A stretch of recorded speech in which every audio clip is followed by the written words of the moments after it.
Bonjour à tous et bienvenue dans le 11e épisode de Rugby Confidentiel. J'ai envie de commercialiser ces mugs. D'ailleurs, ça, j'ai envie de le dire, j'ai envie que les gens puissent avoir les mugs Rugby Confidentiel. Je viens d'avoir le déclic là. C'est toujours un bonheur. J'en ai qu'un seul chez moi, je pense que je vais faire une petite collection. Mais bonjour à tous, merci de nous retrouver pour votre émission rugby hebdomadaire. Et aujourd'hui, on a un invité un petit peu spécial. Mais d'abord, je voulais rebondir sur le top commentaire YouTube de la semaine dernière qui est « Je suis inquiet pour Nogodi, il me semble ne pas l'avoir entendu dire qu'il était au club de Brive. » Mais vous savez quoi ? Double dose de Brivis cette semaine, parce qu'avec nous avons 4 Coupes d'Europe, 2 top 14, alors 4, Brive, la finale n'a pas été jouée, est-ce qu'on la compte ? Quand tu es sur la feuille, est-ce que ça compte ? Normalement, oui. Ben voilà. Voilà. Donc c'est bon, on la compte. Réponse. Moi, je suis Après, personnellement, de cette équipe-là. c'est compliqué. Oui, c'est pas pareil, bien sûr, j'entends. Moi, je la compte parce que même pour les records de trucs et tout, on aime bien. Fais du bien à l'ego quand t'as arrêté. Exactement. Voilà. Et puis, ça commence à être loin, donc c'est bon, on se dit, allez, Exactement. les gens, ils n'ont plus le match en tête. On a 2 top 14, on a 3 6 nations, on a une finale de Coupe du Monde. Nous avons donc Cédric Emmens avec nous, une des légendes du rugby français. Légende, on peut le dire, ou Non. parce que là, je viens de te voir faire une petite tête. Non, pas légende. Gaël, on peut dire Si. légende. Moi, c'est un de mes joueurs préférés, donc Non, forcément. Je peux pas te laisser donner ton propre avis sur ça, donc je veux l'avis de Gaël. Non, honnêtement, pour moi, oui, ça fait partie largement des légendes et surtout un joueur incroyable, quoi. Donc, dantesque pour moi. Et pourquoi tu dirais pas légende, du coup ? Parce que les légendes, pour moi, c'est Fabien Pelot, c'est Fred Michalak, parce qu'ils ont apporté, ils ont amené un truc en plus, et Gaël dans la longévité. Moi, j'ai été un joueur de... Alors, je vais pas dire de passage, mais j'ai peut-être pas marqué autant l'histoire que j'aurais peut-être aimé, mais je prends le compliment quand même. Bah, en vrai, moi, je On trouve n'est que pas c'est... d'accord. Je trouve que c'est le palmarès aussi, tu vois. Je veux dire, il sort pas de nulle part, il n'y a pas trop de hasard sur le palmarès. Je pense que c'est un truc... Bon club, bonne époque, bon coéquipier, j'entends. tout qui va bien. Ouais. Je comprends, j'entends l'argument. On demande l'avis des gens dans les commentaires. Pour moi, le statut de légende est totalement mérité. Justement, un tel palmarès, on en pense quoi, Gaël ? Bah, c'est exceptionnel. J'ai même pas la moitié de ce qu'il a gagné. Pourtant, on est passé dans les mêmes clubs, mais pas au même moment, malheureusement. Et non, mais c'est un exemple de par ce qu'il a produit sur le terrain, de ce qu'il a véhiculé, de ce que j'ai pu entendre avec quelques coéquipiers avec qui j'ai joué. J'ai eu la chance de jouer aussi. Et une très bonne personne et un joueur fantastique. Et parmi tous les titres qu'on a cités, Cédric, si tu devais en retenir un seul, ce serait lequel ? La première fois où je suis champion de France avec Toulouse. Bon, il y a bien sûr le petit dépôt de Crabos quand tu es junior, mais oui, bien sûr. Ça, c'est de l'intime pur et dur. Mais le premier où je suis champion de France avec le Stade Toulousain, j'avais déjà perdu 2 finales. Puis c'est une promesse que j'avais fait à mon grand-père de dire un jour, je ramènerai le bouclier à Brive dans ma famille. Et puis, je fais une finale, 2 finales. Et puis, généralement, les finales qu'on gagnait, moi, j'étais souvent remplaçant. Et j'étais à 2 doigts, donc Guy Novès me met titulaire, j'étais à 2 doigts de lui dire, mais putain, mets-moi remplaçant. et puis le match se passe, c'est face à Clermont, quelques minutes avant, on sait qu'on a gagné, il y a ces 2 points. Et là, je suis en larmes. Les 2-3 minutes, je suis en larmes, il y a mes enfants qui sont là, c'est un vrai bonheur. Que j'ai bien fêté. Donc j'ai abusé. C'est important. Ouais, le premier c'est top. Ouais. Ça a été... Et après, je retiendrai le dernier parce que j'ai eu la chance. Mes coéquipiers de l'époque, Gaël le sait, il y a une tradition, c'est soit le capitaine, soit un joueur un peu emblématique du club qui va soulever le bouclier. Et ils m'ont donné ce droit-là d'aller soulever le bouclier avec, je crois, ça doit être Thierry Dussautoir. Quel honneur. Ouais. Incroyable. Ouais, incroyable. Du coup, on est d'accord qu'un top 14, c'est mieux qu'une Coupe d'Europe ou pas ? Oui. Ouais, c'est vrai. Ouais. Malgré le fait que les Coupes d'Europe que tu as pu jouer, toi, je trouve qu'elles avaient encore plus de saveur. D'élitisme, même, j'ai envie de dire. Je crois qu'ils se sont perdus avec l'Afrique du Sud, à vouloir trop faire d'argent, à vouloir trop ouvrir. Alors, c'est bien d'ouvrir, je ne suis pas en train de dire qu'il faut fermer, mais la Coupe d'Europe, ça a un nom, c'est l'Europe, point. Et la formule du passé, elle était belle. Ouais. Eh bien, c'est parfait parce qu'on va parler justement de la Coupe d'Europe et du week-end qu'on a eu. Munster-Castres, ça a été l'un des matchs du week-end. Il faut qu'on parle absolument justement de la performance du CO qui est allé s'imposer à Thomond Park, le stade du coup du Munster. J'étais de la partie. Il faut le savoir, j'ai accompagné le Castres Olympique en Irlande, à Limerick. Et waouh, vraiment waouh, j'ai pris... Alors le stade est monumental. Il y a une ambiance de fou surtout. Le bruit à chaque décision, on était au Vélodrome en fait. C'est le Vélodrome irlandais. C'est ça, même si sans enlever de la magnifique victoire, le Munster n'est plus le Munster qu'il y a 4-5 ans, mais il faut y aller. Ouais, il faut y aller. C'est très dur. Comme Ouais. je disais, la pression du public. Et mine de rien, ça reste une équipe qui est quand même à 95% de victoire avant ce week-end à domicile en Coupe d'Europe. Ouais. Donc, malgré tout, ça reste... Alors, ils ont eu une grosse époque, bien sûr, mais ça reste difficile de les faire tomber. Ça reste toujours un piège d'aller là-bas. Et le CO a fait le match quasi parfait, malgré des essais refusés. Et le pire, c'est que j'étais dans les vestiaires, j'ai tout fait. Ils étaient en mission, quoi. C'était vraiment. Ça se voit, hein, ils mission étaient commando. habités sur le terrain, Ouais. ça s'est vu, ils n'ont rien lâché, ils marquent, ils reviennent, ils sont chahutés, ils arrivent à tenir leur rugby, et puis ils ont fait leur rugby. Parce que Castres, ils n'aiment pas qu'on dise qu'ils sont pénibles à jouer, Ouais. mais c'est leur ADN. Bien Ouais. sûr. Et là, ils ont fait ça, ils ont ralenti les ballons, ils ont envoyé du jeu.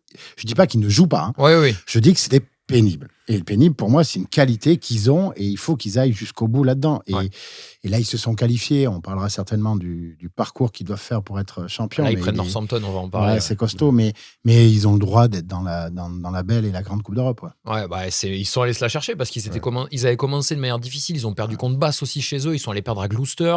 Heureusement, ils battent Édimbourg, ce qui leur a mis un petit peu de points. Donc, il y avait vraiment la qualif à aller chercher là-bas. C'était la victoire ou alors même peut-être pas de Challenge Cup pour eux. Donc, c'était hyper important d'aller. Celle-là va leur aller faire du chercher. bien même pour la suite du championnat Ouais. parce que c'est une équipe qui a quand même quelques jeunes joueurs. Il faut des victoires marquantes pour pouvoir construire la suite. On est bien d'accord, du moins, que d'aller au bout en Coupe d'Europe, ça sera difficile. Bien sûr. Mais pour aller chercher la qualif en top 14, je vous ai écouté, vous ne les avez pas mis la semaine dernière, Ouais, il y c'est a vrai. 15 jours dans les C'est vrai, c'est potentiels. Cette victoire peut faire un déclic. Et justement, c'est aussi, excuse-moi, ce que disait Xavier Sadourny, qui disait on a besoin d'un match référence Bah, qui il est peut là. lancer la il est là. saison. D'ailleurs, je vais faire, si jamais ça vous intéresse, une vidéo entière sur ma chaîne YouTube sur ces jours que j'ai passés avec le Castres Olympique. Tu penses aussi que c'est ce genre de victoire qui peuvent construire une saison ? Ouais, totalement. Honnêtement, ils ont super bien joué. Comme il a dit Cédric, c'est une équipe toujours difficile à manier. Et là, ils l'ont prouvé encore ce week-end. Et honnêtement, je trouve que depuis l'arrivée de Sadourny, ça joue beaucoup mieux. Ouais. Ça écarte un peu plus le ballon. Et ils sont beaux à avoir joué. Honnêtement, ils ont de grosses individualités aussi. Avec Mbayang, qui est un joueur monstrueux. Honnêtement, il est très dur à jouer. Il est très agressif, etc. Et on l'a encore vu ce week-end. Il marque l'essai à la fin incroyable. Il donc, met un carreau à Craig magnifique. Casey aussi, Ouais, le il est très, très dur à jouer. demi-mêlée du Munster. À un moment, il hésite un peu au bord du ruck. Il regarde les options, il prend un carreau dans le dos, juste devant moi. À 3 mètres devant moi, j'étais sur le banc. Très, très costaud. C'est là que tu dis, heureusement que je suis pas sur le terrain. Ouais, C'est là que je me exactement. dis, je préfère effectivement parler de rugby plutôt que le jouer. Parce que... Non, et puis même pour C'est moins Xavier, fatigant. pour l'encadrement, Xavier Sadourny, les dirigeants avaient annoncé qu'ils n'étaient pas satisfaits de la saison. Je pense que là, il a assis un peu de tranquillité. Et on sait que dans un staff, c'est toujours plus agréable de travailler dans la sérénité. Et les victoires font que il est toujours plus facile. Ouais. Malheureusement, le CO devait prendre le bus juste après, donc l'avion, pardon. Ouais. Donc on est parti instantanément du stade, petit repas vite fait, et il n'y a pas eu trop l'occasion de fêter ça, mais ils sont très sérieux, ils sont Mais revenus à c'est l'entraînement. joueur pro, c'est logique. Bah ouais, mais tu vois, je me dis. Mais à tu vas notre gagner au époque, des fois, Munster. on prenait exactement pareil. Ou on faisait en sorte de peu moins louper sérieux. l'avion. Un peu moins sérieux. Ah, Non, mais mince, le il est contrôle parti. antidopage qui te Exactement. prend trop de temps. On Du va coup, décaler l'avion. Bah, Après, malheureusement, c'est pas le ils ont meilleur pas pu. endroit pour faire la fête, je pense. Ouais, mais Il y a c'est des un petit meilleurs peu endroits. irlandais, Ouais. ça se trouve Ouais. facilement. Ouais, c'est quand même même, sympa. tu vois. Après, quand t'es avec les potes. Ouais, exactement. Ça suffit Ouais, et largement. puis bon, là, je pense que ça leur a fait beaucoup de bien aussi. Oui. Tu vois, et puis on parlait de match référent, je pense que quand il arrive, t'as ce truc de groupe où t'as envie d'être avec les gars et profiter, quoi. Ensuite, on a eu un La Rochelle Harlequins.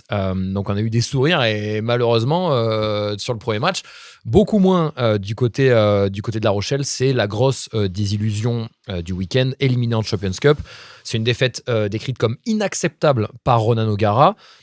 L'équipe a craqué, notamment sur la fin de match, alors qu'il y a besoin que d'un point de bonus défensif pour Ils l'ont, hein. valider. Ils l'ont pratiquement tout le temps, hormis sur les. Du moins, on va dire de la 60e à la 70e, où il y a 12 points d'écart.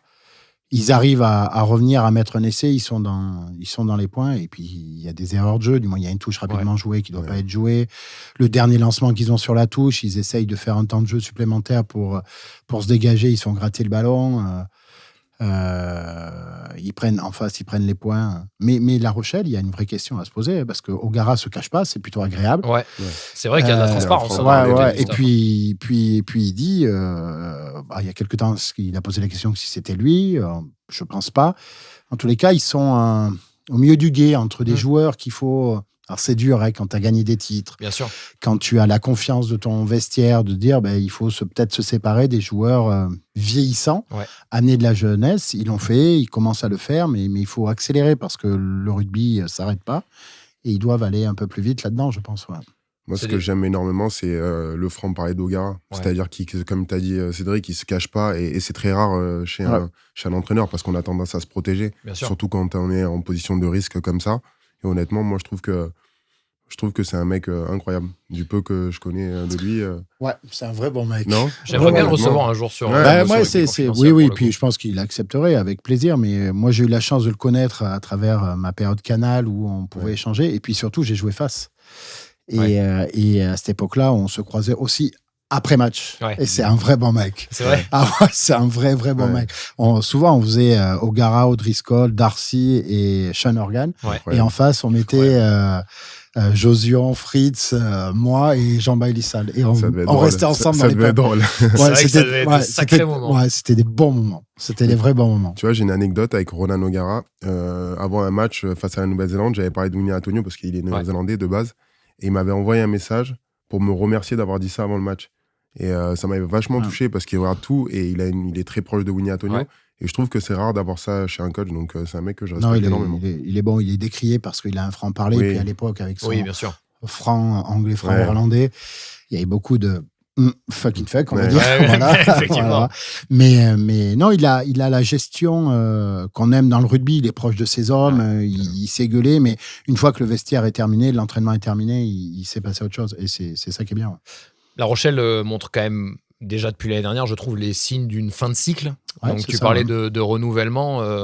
Je trouve que les résultats le montrent vraiment, quoi. Après, c'est tellement un travail de fond quand on a des fins de cycle comme ça. Il y a des clubs qui sont passés complètement dedans. Toulouse, il y a quelques années.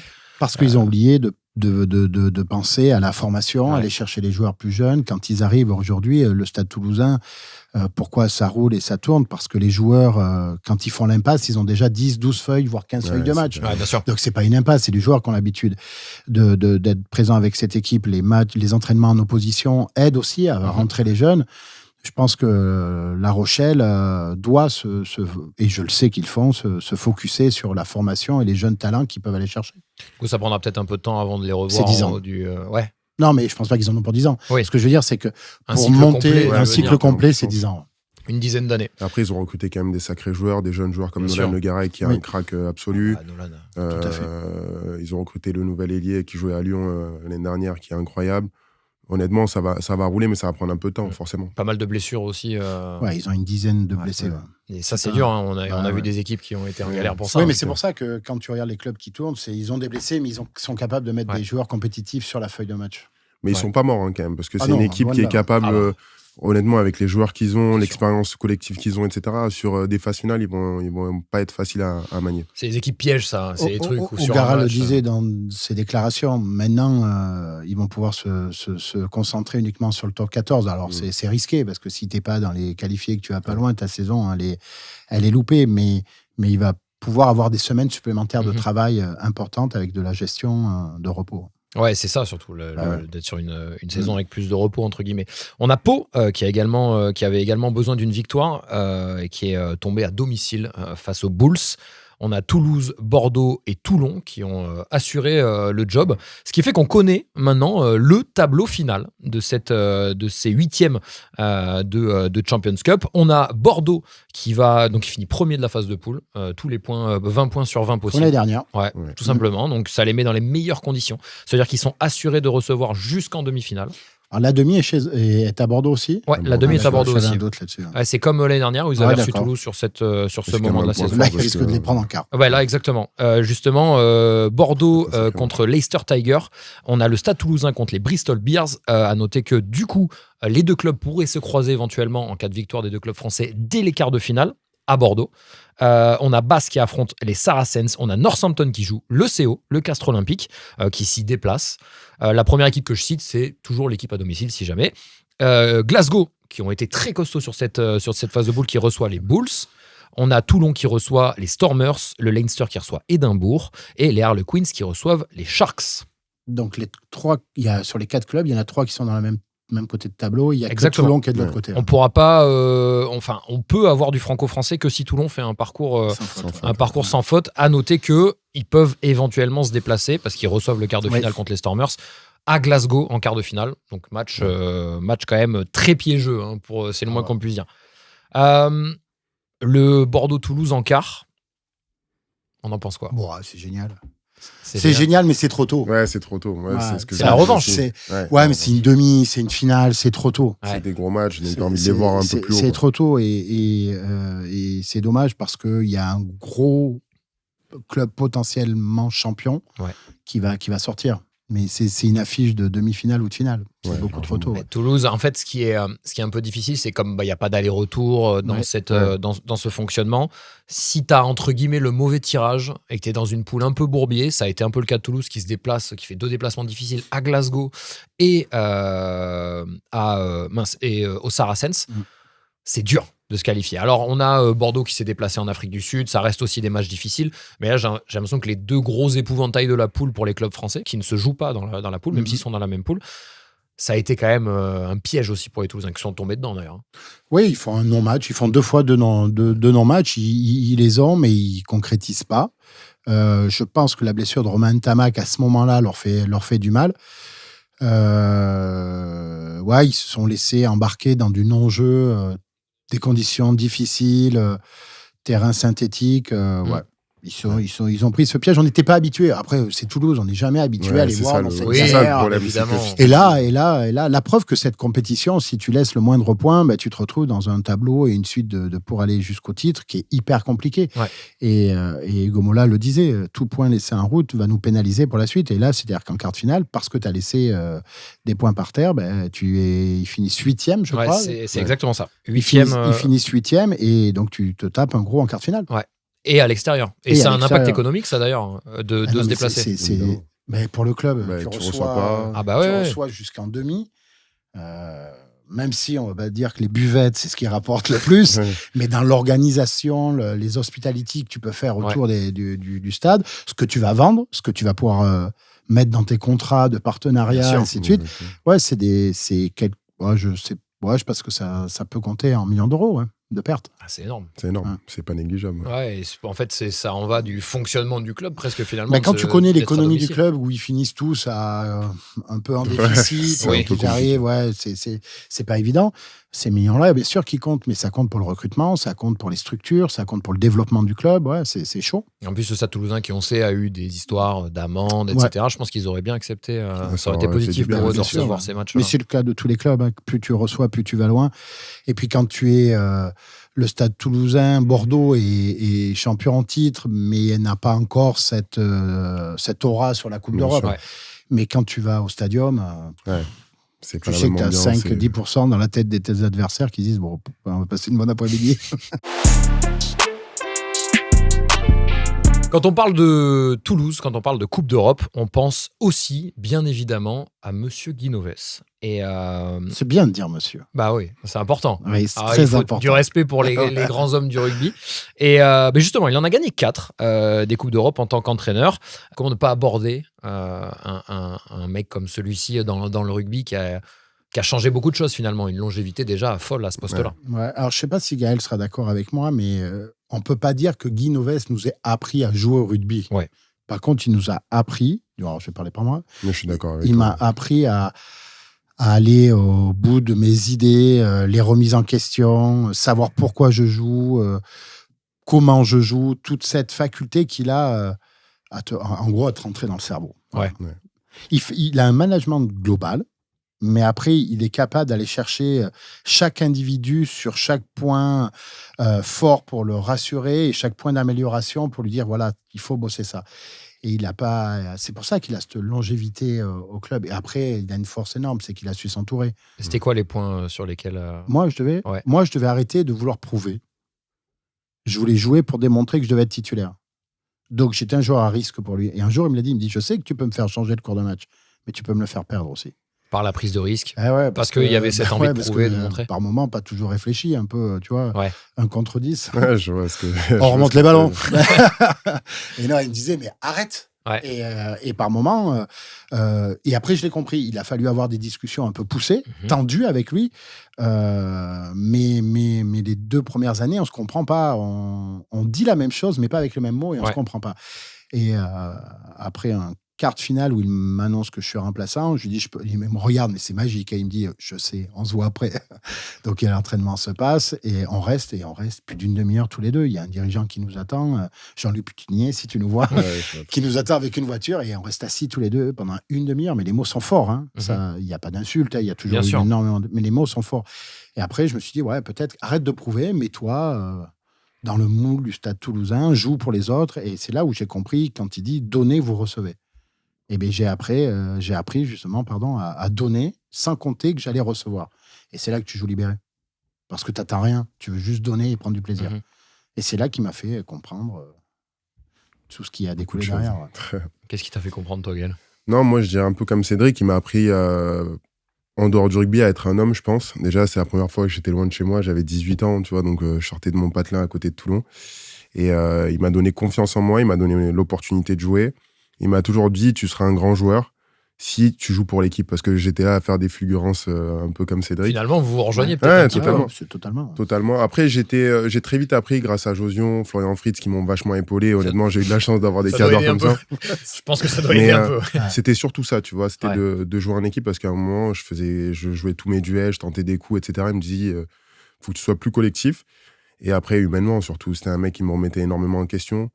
J'avais l'impression que je faisais tout le temps des mauvais matchs, alors que je marquais, etc. Ça se passait plutôt bien. Il me disait non, c'est pas assez, tu dois faire mieux, tu dois faire plus, etc.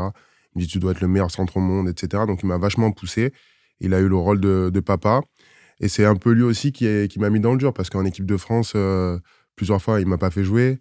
Donc il m'a confronté, alors que j'étais un peu son chouchou quand même. Et il m'a confronté, etc. Et je l'avais pris comme une trahison un peu. Et il faisait jouer d'autres joueurs, etc. Mais c'était pour me booster. Ouais, mais on était un peu en froid. Mais plus maintenant, on va parler un petit peu de l'équipe de France, justement. Il a fait plus de 20 ans à la tête du Stade Toulousain, 10 fois champion de France avec le Stade. Un entraîneur qui a cette longévité, c'est jamais vu. C'est le premier poste qui saute quand il y a des problèmes, quoi, normalement. Ouais, mais il n'y a pas de problème. Après, ils avaient une énorme génération. Oui, bien sûr. Mais le modèle du Stade, elle est là. C'est qu'il a cette faculté, ils ont cette faculté, parce que ça continue. Parce qu'il y a des garants. Il y a toujours dans ce club quelqu'un qui a joué, Quand tu regardes l'organigramme du Stade Toulousain, bon là, ça parle du président, mais Didier Lacroix, mais à tous les étages, tu as quelqu'un qui a porté le maillot, qui est capable de transmettre ces valeurs-là, que ça va du recrutement. Il y a toujours eu cet ADN de choisir les joueurs. Il y a des joueurs, vraiment, honnêtement, qui auraient pu prétendre sur leur qualité venir au Stade Toulousain. Mais ils n'avaient peut-être pas ce petit plus, ils n'avaient peut-être pas cette mentalité-là. Et ils cherchent vraiment ça, que le vestiaire vit bien et que le vestiaire se construise dans la victoire. Mais se disent les choses aussi, parce que des fois, ça pique. Se dire les choses. Est-ce qu'on peut renouveler son discours quand on est 20 ans à la tête d'une équipe ? Guy, il avait les leviers quand même, honnêtement. Déjà, il avait une telle influence sur le collectif. C'était quand même... c'est l'âme du club, quoi. Donc, quand il parle, tu l'écoutes. Et même si des fois, t'es pas d'accord, même si des fois, il y a des choses qui vont pas, en tout cas, ça se dit les choses et t'évolues. Donc, non, il arrivait... peut-être à la fin, ça commence à c'est un problème générationnel, après, parce que... Voilà, exactement. Parce que ma génération, on vient...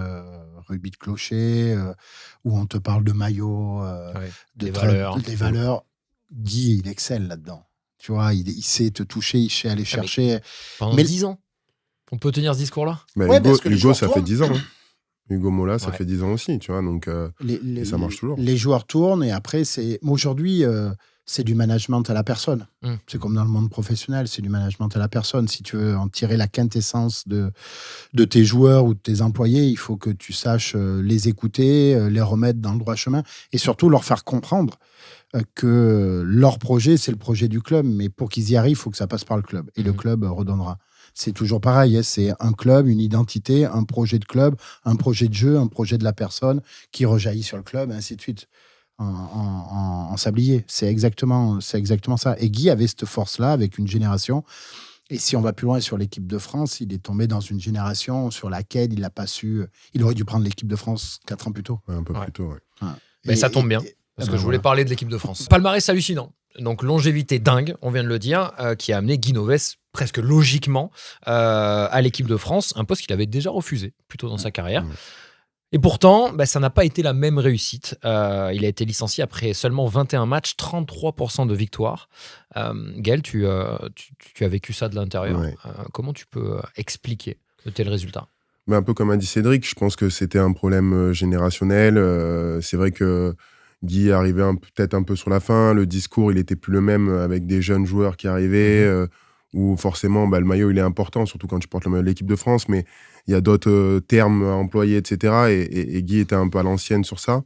Donc c'est vrai que ça résonnait moins bien tu l'as chez senti, les jeunes. toi Ouais, les jeunes, ouais. Je vais te donner un exemple. Nous, quand il nous parlait, il nous disait le ballon, c'est comme ton enfant. Est-ce que tu le lâcherais par terre ou est-ce que tu le donnerais à un adversaire, etc. Et Guy, il était vachement dans ça. Il te provoquait, il allait chercher tout ce que tu avais de plus fort en toi. Et je voyais les mecs, ils le regardaient, ils comprenaient pas. Tu vois, eux, ils jouent au rugby. Ils n'en avaient pas peur. Ils avaient un peu peur de lui. C'était un peu comme si tu avais Ferguson qui arrive, tu vois, à la tête de l'Angleterre, etc. Tellement de... Et donc, il avait tout gagné. Donc, les mecs, ils le regardaient avec pas de peur, mais beaucoup de respect. Et surtout, tu n'avais pas trop cette proximité que tu avais au Stade Toulousain, tu vois. Donc, c'était un peu délicat comme situation. Je pense qu'il y a des managers qui sont bons dans le long terme. Ouais. Il y a des managers qui sont capables de tenir des années dans un club. Une sélection, c'est différent, puisque tu les as... Ouais, c'est des périodes d'un mois, 4 2 mois. semaines, tu les lâches, ils t'appartiennent plus, ils reviennent, faut que tu leur remettes encore ton petit virus à toi. Je pense que c'est un management totalement différent. Ouais, je suis d'accord. Et c'est ce qui fait qu'en fait, ils ne pouvaient pas appliquer les méthodes ou ce qu'ils connaissaient, Non, et ce puis qu'ils est-ce qu'on savaient l'a faire laissé faire le mieux. après, on peut... Non, Est-ce après, qu'on bon. aborde le Eh, sujet ça, c'est autre chose, bien sûr. Est-ce qu'on lui a Bien pas mis des évidemment. bâtons dans les roues? C'est surtout Est-ce ça, que, c'est surtout ça. Ça a été compliqué, du moins, on ne va pas repasser tout. Oui. Mais il n'a pas été tranquille de ce côté-là. Ouais. Ouais, je pense qu'il n'était pas au bon moment, au bon endroit. Non, 4 ans Il aurait plus dû le tard. faire avant, quoi. Ouais. Mais... Est-ce que tu as un sélectionneur, toi, qui t'a particulièrement marqué, Gaël ? Ouais, Fabien Galtier, honnêtement. Ouais. C'est pas parce qu'il est actuel, mais on a gagné 2 Six Nations avec lui. Ça faisait longtemps que l'équipe de France, elle n'avait pas performé. La dernière équipe de France qui a performé, c'est celle de Cédric.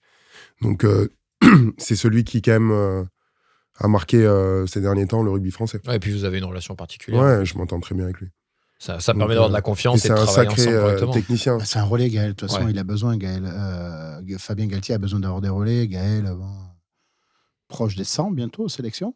C'est vrai. 98. 98. Mais ouais, je pense qu'il a besoin de relais. Moi, c'est Laporte. Moi, il me rend des dingues. Ouais, j'ai pas eu la chance de... Ouais, dingue. T'as une anecdote, justement, avec Bernard Laporte ? J'en ai plein. Je me rappelle, on est en Afrique du Sud et on fait une combi à l'entraînement. Et j'ai dit, il ne faut pas la faire. Abana, il va couper les extérieurs, il va nous intercepter. Et on fait la combinaison. Abana intercepte. Je me mets au cul d'Abana. Bon, il me contrôle, tu vois.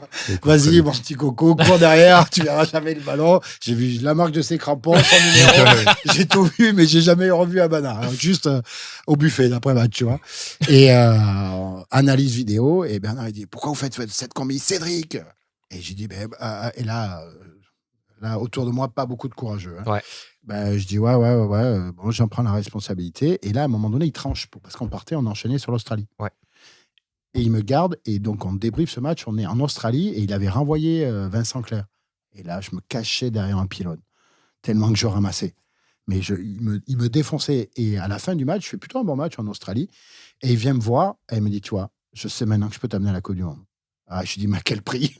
J'ai ramassé, je m'enfermais. Il venait me voir, il me dit, tu connais Bernard? Moi, je dormais seul en piole. Fabien Pelouse, il dit, tiens bon. Mais il te disait quoi, par exemple? Non. Mais il est très dur dans les mots. Ouais, il manquait pas de respect. Ouais. Mais à la fin, c'était comment ils défendent les Australiens? Comment ils jouent? Cédric, dis-nous. Sur un entraînement, je tombe des ballons. Il m'a mis talonneur, tu vois. Mais des trucs de fou. Et après, des anecdotes, j'en ai plein. Mais moi, ce que j'aimais, c'est qu'il était entraîneur-entraînant. Ouais. Je ne parlerai pas des à côté, mais il te transmettait cette volonté, cette envie de te surpasser. C'était ça. Il était entraînant. Voilà. Vraiment. C'est le seul sélectionneur que tu as eu? Non, et après, j'ai eu Marc Lièvremont. On a mentionné le nom de Bryan Habana et ça me donne justement envie de parler d'un nouveau sujet qui est celui de l'entourage. On voulait aborder ce sujet-là parce que il est intéressant et il dépasse le cadre du terrain. Et pourtant, on sait que ça peut avoir un impact direct sur les performances, sur le bien-être. C'est celui de l'entourage. On sait que ça peut être déterminant dans la carrière d'un sportif de très haut niveau. Et pas seulement, même d'un sportif classique, j'ai envie de dire. Bryan Habana a dit, ailier mentionné juste avant, mythique ailier de l'Afrique du Sud, j'ai malheureusement perdu beaucoup d'argent parce que la seule personne en qui j'avais confiance a mal géré mes fonds et les a utilisés à son propre profit pendant 8 ans. C'est long, c'est long, 8 ans. Mais ça paraît fou. On sait qui c'est. Parce que c'est son père. Ah, exactement. Exactement. Des exemples comme ça, il y en a beaucoup. C'est quoi votre regard là-dessus et sur l'impact de l'entourage? Alors, je laissais Gaël parler des agents et de l'entourage. Moi, j'avais pas d'agent.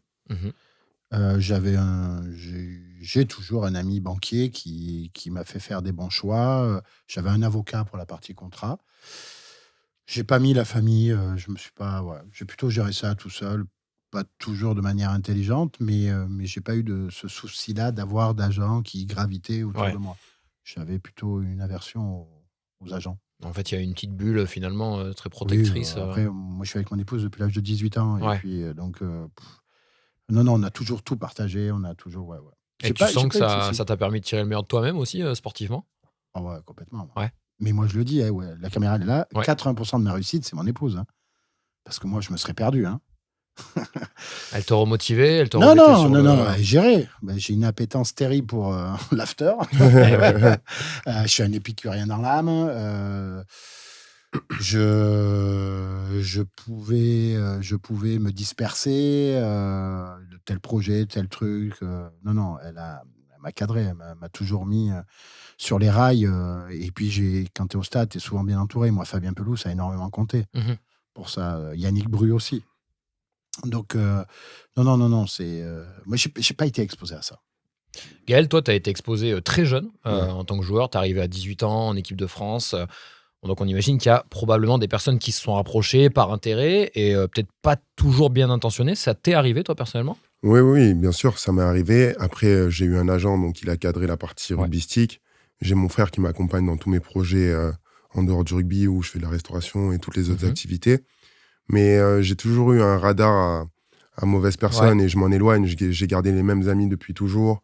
Je reste très simple. Je peux témoigner, c'est vrai. C'est vrai, t'étais avec moi, oui. Et pareil que Cédric, je suis très épicurien, donc je reste toujours avec les mêmes personnes avec qui je me sens bien. Je sais qu'ils sont là pour les bonnes raisons.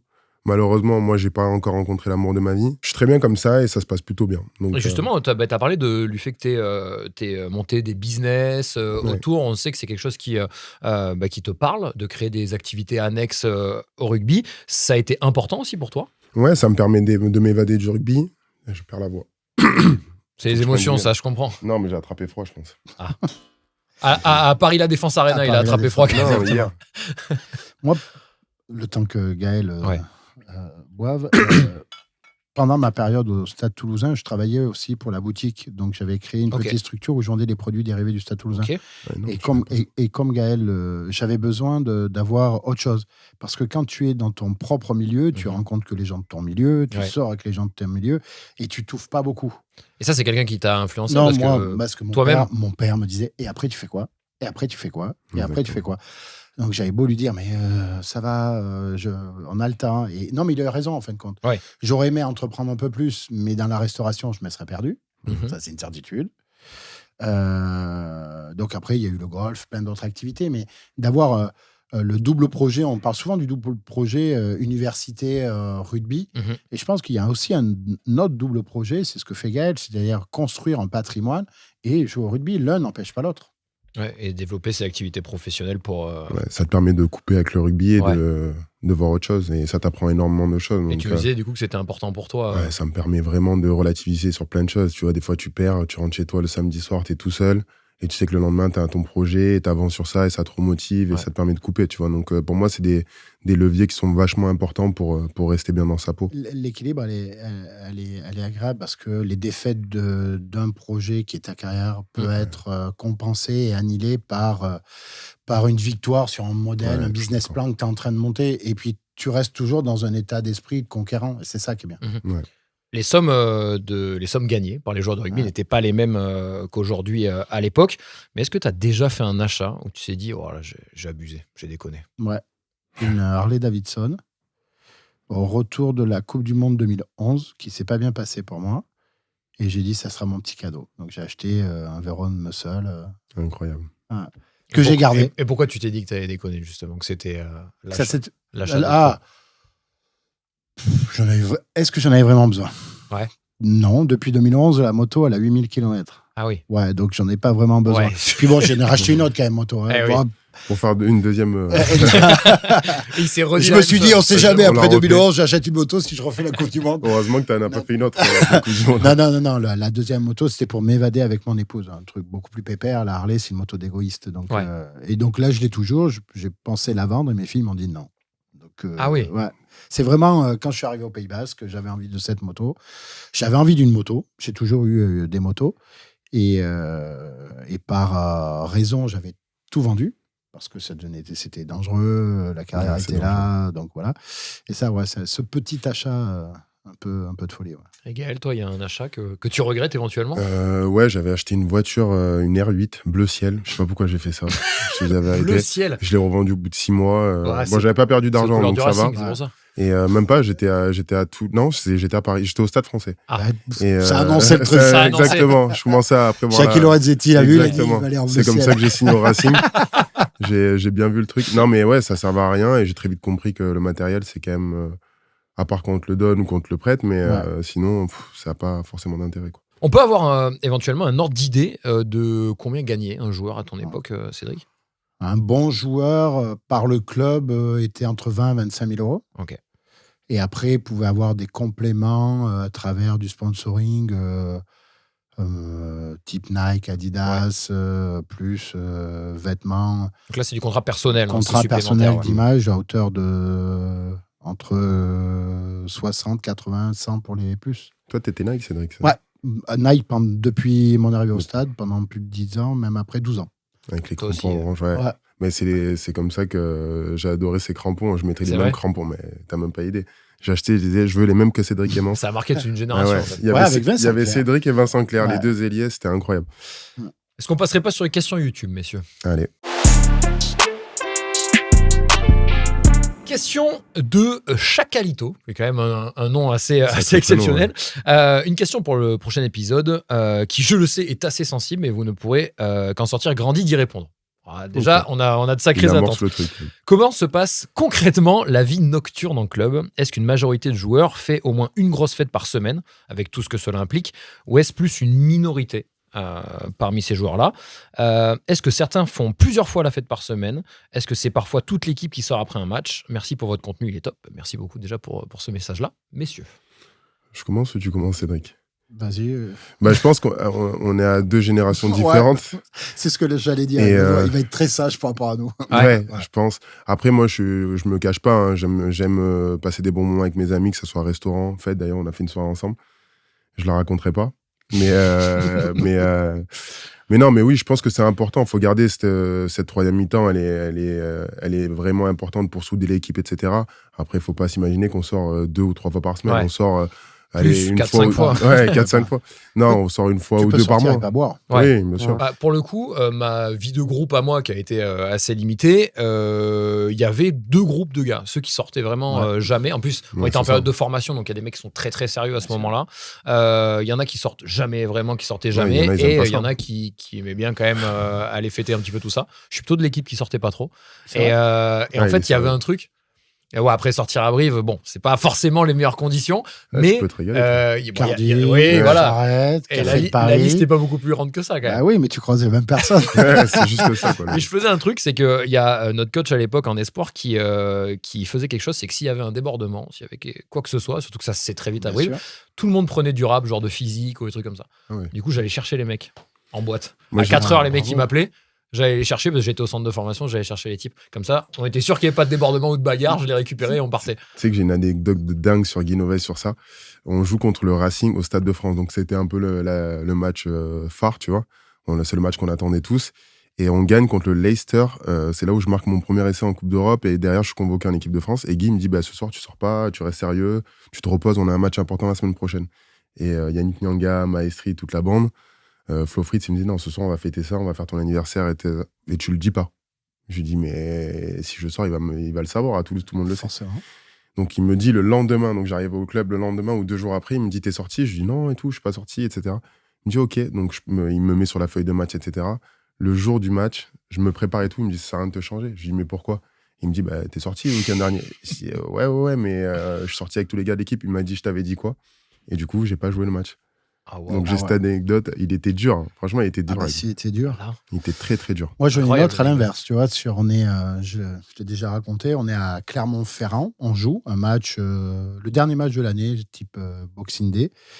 Et on va à Clermont, donc il y avait une grosse rivalité avec Aurélien Rougerie. Et toute la semaine, il me dit. Et l'année d'avant, j'avais fait le drapeau sur Aurélien Rougerie. Quand j'ai le drapeau, il me met un énorme crochet intérieur. J'envoie mon bras hyper costaud et je m'enroule complètement. Et là, toute la semaine, et le matin du match, il me dit, tu vas refaire le drapeau, il va te rouler dessus. Et il me rongeait, mais grave. Et dans le vestiaire, je lui dis, écoute, moi, Guy, il passera pas. Par contre, si je fais un truc énorme, le bus m'appartient. Il me dit, comment ça, le bus? Il me dit, on s'arrête à Brive. On s'arrête à Brive, je ferai manger les joueurs, je me débrouille. Et il me dit, ok. Le match se passe, je marque l'essai où j'arrive à passer au milieu de quelques joueurs. Et j'ai Aurélien Rougerie qui m'arrive 1 contre 1. Il a 25 mètres d'un côté, 10 mètres de l'autre. Je dis, c'est bon, t'es mort. Et je sais pas, dans ma tête, je me dis, il va me prendre l'intérieur puis l'extérieur. Il fait son crochet et j'arrive à le plaquer. Mais je tiens mes doigts sur la chaussette, tu vois. T'as rien lâché. Et il passe son ballon. Il marque, moi je me relève, je regarde Guinoves, je fais le bus, il est à moi. Et donc on fait le réceptif, on s'arrête à Brive, j'appelle les patrons de l'époque de la charrette, je dis on arrive vers 11h, il nous a mis à manger, et Guy m'a dit, ben voilà, le bus, rendez-vous à 6h. Et on est reparti de rue à 6h. Génial. Oh, l'anecdote c'est vraiment l'inverse pour le coup. Et nous, on mangeait, quand on jouait au Stade Toulousain ou à l'extérieur, on mangeait systématiquement dans un restaurant après les matchs. Le club invitait les 22, 23 joueurs, plus quelques joueurs qui étaient dans le groupe, souvent quelques jeunes. Et on mangeait et on savait quel match on pouvait sortir parce que Guy nous disait là, on a un gros bloc, vous sortez pas. Donc tu savais très bien que si tu sortais, c'est mort. Et, mais on sortait, des fois, quand il n'y avait pas de gros bloc, on pouvait sortir toutes les semaines. Ouais. Et après, on avait les petits repas du mercredi soir chez les uns et les autres. C'était pas mal ça. C'est vrai? Ah ouais, ça arrivait, ouais. Petit rituel d'équipe. Ouais, alors ça abusait pas, 2-3 fois, ça a débordé. Oui. Mais non, on était c'était plutôt sérieux ce côté-là. Ouais. Mais on s'entendait tellement bien qu'on avait envie. C'était ça notre côté dangereux. Passer des moments ensemble. Ouais, exactement. Et on les multipliait. Il y avait les repas du jeudi poisson. Il était dangereux sur la cam. Voilà. C'est quoi les repas poissons? On convoquait quelques amateurs de poissons et on venait dans le second service. Même s'il n'y avait pas de second service, c'était notre service. Et on venait, le restaurant était un peu vide, on mangeait des grands turbos et puis on traînait. Et on traînait. Jusqu'au jour où ils l'ont appris et ils nous ont dit, bon, terminez les gars. Le jeudi poisson, vous nous avez dit pendant plusieurs mois. Donc, c'était... mais je le dis vraiment, on a eu vraiment envie de se retrouver en dehors. C'est ce qui a fait notre force, même par moment, quand il y a eu des saisons un peu plus compliquées. On a vraiment continué cette tradition. Je pense qu'aujourd'hui, avec le rugby, ça va trop vite. La récupération, pour gagner ta place, tu as besoin d'être opérationnel lundi, mardi, mercredi. Nous, lundi, on était encore en récup. Ouais, c'est un peu plus dur maintenant. Avec le calendrier, tu penses que c'est pas possible. Mais ça dépend les villes aussi. Nous, à Paris, bien sûr. Tout le monde est loin, c'est un peu plus compliqué. Non, mais à Paris, tu veux sortir, personne ne le sait. Oui, ça aussi. Bon, mais en tout cas, merci à la communauté de Rugby Confidential pour vos questions. Il y en a encore plein, bien évidemment. On ne peut pas toutes les prendre, même si Cédric est bavard et nous permet d'avoir des réponses bien poussées sur les questions qu'on a eues. Il faudra peut-être faire un épisode spécial questions un jour. Exactement. Juste on répond à des questions, parce qu'en fait, elles sont toujours tellement intéressantes. Celle-ci, par exemple, et merci Chacalito d'avoir posé celle-ci. N'hésitez pas à encore poser les vôtres dans les commentaires. à liker, à booster la vidéo sur YouTube, à mettre de bonnes notes sur les plateformes d'écoute, bien évidemment. Merci beaucoup, Cédric. Merci. C'est un plaisir de te recevoir. Ravi. C'était- C'était, on s'est loupé à cause des emplois du temps. Tu reviendras. Dispo. Dispo. Faut juste m'avertir un peu avant. Parce que voilà. Et ça, c'est Alexis qui gère. Et j'en profite pour remercier aussi C'est les vrai. équipes qui bossent sur Rugby Confidential, notamment Alexis qui nous aide à l'écriture des émissions, à la gestion des invités. En fait, c'est le podcast d'Alexis finalement. Ouais, c'est lui le boss. C'est le podcast d'Alexis. Donc merci à Alexis et à toutes les équipes de Nouvelles Écoutes qui nous permettent de produire tout ça. On travaille ensemble main dans la main. C'est un bonheur. Et à la prochaine. À la prochaine. À la semaine pro. Ciao, ciao.